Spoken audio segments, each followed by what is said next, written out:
Welcome everyone. My name is Amelia from Youth Alliance Kruseva, and today I will be talking with my friend and alumni from the International Youth Conference, Dimitrov, on one very sensitive but very interesting topic for our region: reconciliation in the Balkans and in the Southern Eastern European countries. Hi, Dimitar. Hi, Anelia, to you, to everyone listening, and to the entire Youth Alliance Crucible team, which I admire for the long-term fruitful work that your organization does. How are you? I'm okay. I'm slowly getting back to normal in these times of pandemic and crisis, and I do believe that there is a very energetic, smiley, and productive spring and summer ahead of us all, youth workers and NGO activists. Hopefully. So we will start now with my questions.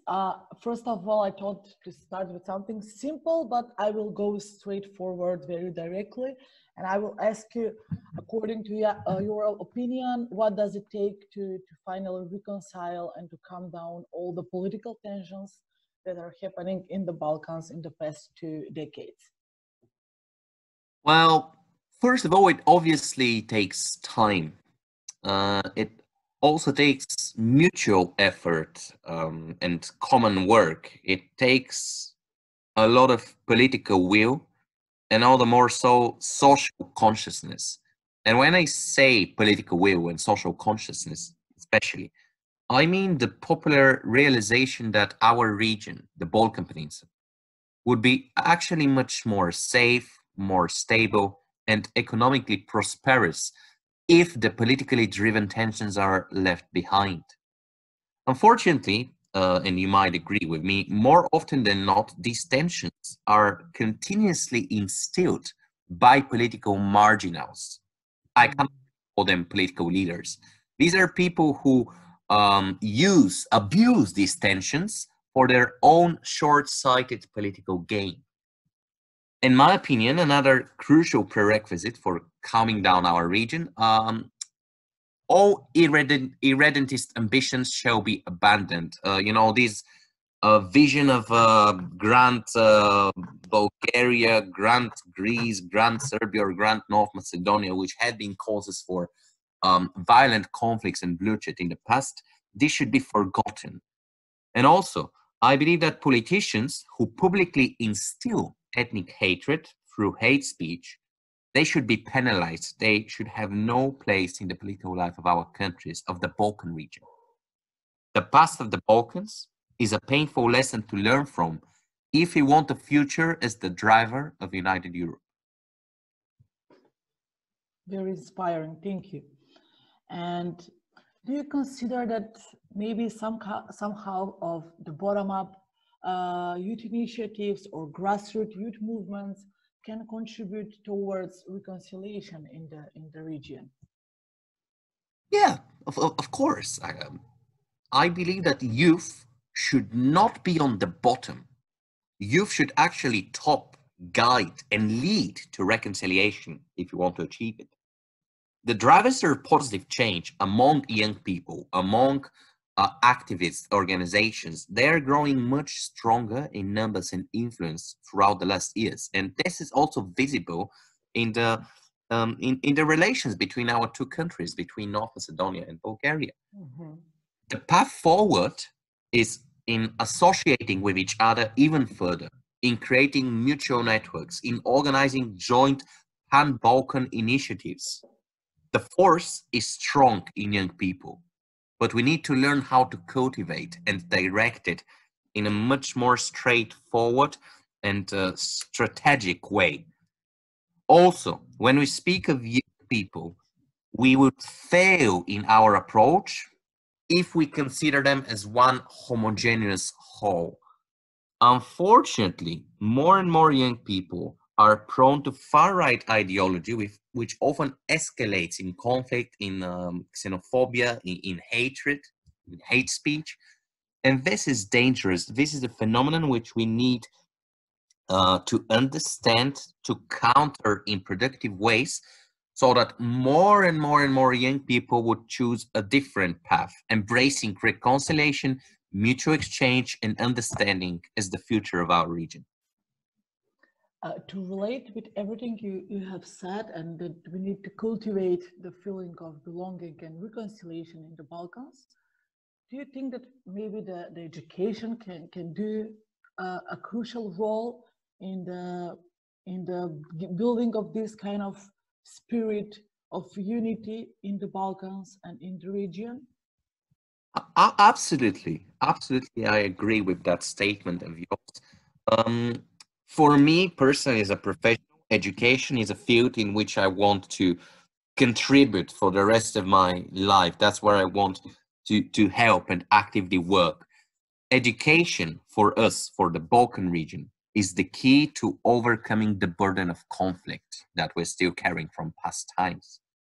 You see that the more we learn, the more we grow together, the better we would understand each other.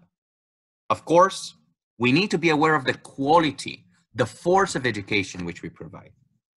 Again, I would point at an unfortunate example from the past. This nationalist education, which is based on the image of the other, who is a threat, who is oppressor, and should therefore be hatred. This road our countries have been going for a long time, and it unfortunately leads nowhere. We need inclusive education that promotes cooperation, exchange, and tolerance. If we look at the past of communist Bulgaria and the former Yugoslavia, a lot of the education produced in these countries, for example, was purportedly inaccurate instead of being historically neutral. And indeed, historical falsifications should be cleared out in the long term if we want our region to prosper and achieve reconciliation. And while we are talking about reconciliation, we must be aware about the region intolerance and the hate speech in our countries. Also, all the fake news and everything which is produced in the media and in the social media. So I would ask you, how can you set the standards for new ways to engage in a dialogue and reconciliation? Or Well, are the youth able to do this? yes. I strongly believe in the force of young people to transform relations, to transform the way we communicate with each other.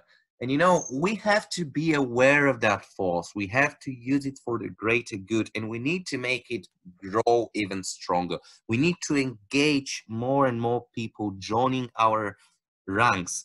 We need to be inspirational. That's the word that you used earlier. We need to be proactively engaging with each other. And of course, as I said, young people should not only be viewed as one single whole. We need to be aware of the specifics so that we target the different groups of young people differently. This, in my opinion, is quite important, and a lot has been done in the last years for the empowerment of young people in our countries, in the whole region. And this should not stop. This should actually escalate even further. And now, especially in the context of the pandemic crisis with COVID-19, um, youth work is, in a sense, endangered because a lot of rights have been taken away for us, of course, in the name of health, which is understandable. But in countries that unfortunately have a trend to authoritarianism, there is this danger that this escalates and that the empowerment of young people is halted. And we should not let this happen. We should make our voices more and more strongly heard to set this standard, to prove our credibility and capacity for bringing positive change in our society, as we are doing for the last decade, at least while I have been active. This was very, very, very enthusiastic and very, I think, very helpful for the young people who are feeling lost, especially nowadays. And now for my final question, I would go to more positive side. And because I know that you are very active in the region, I know that you're a Balkan lover, I would ask you to share some stories or some good examples and practices of success of good neighborly relations in the region. Well, honestly, organizations like Youth Alliance Krushevo and your work and your impact throughout all these years, this is the best example that I can think of. Of course, the same goes for Inter Alia in Athens, for Step Forward in Sofia, which I also represent.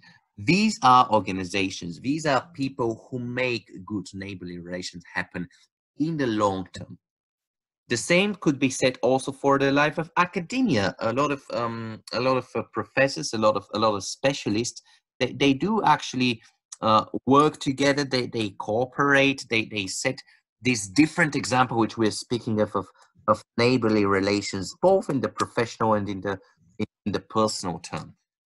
Uh, you know, recently I got involved in writing about mountains, about alpinism, and mountain is a place where relations are always good, regardless of your nationality, your ethnicity, your religion, if you wish. And I believe that for the future success of our relations, we need to look no further than organizing joint trekking, joint hiking in Osogovo, which is obviously on the border between North Macedonia and Bulgaria, or even tripartite hiking and trekking down south in Belasica, then that would combine not only North Macedonia and Bulgaria, but also Greece. To just imagine how we organize this joint climb to the peak Tumba, which is right at the border between Greece, North Macedonia, and Bulgaria. And at the very peak, young people from the, three different countries meet with each other and do something together and show how reconciliation is being achieved up there in the heights where young people and our countries, our Balkan region belong.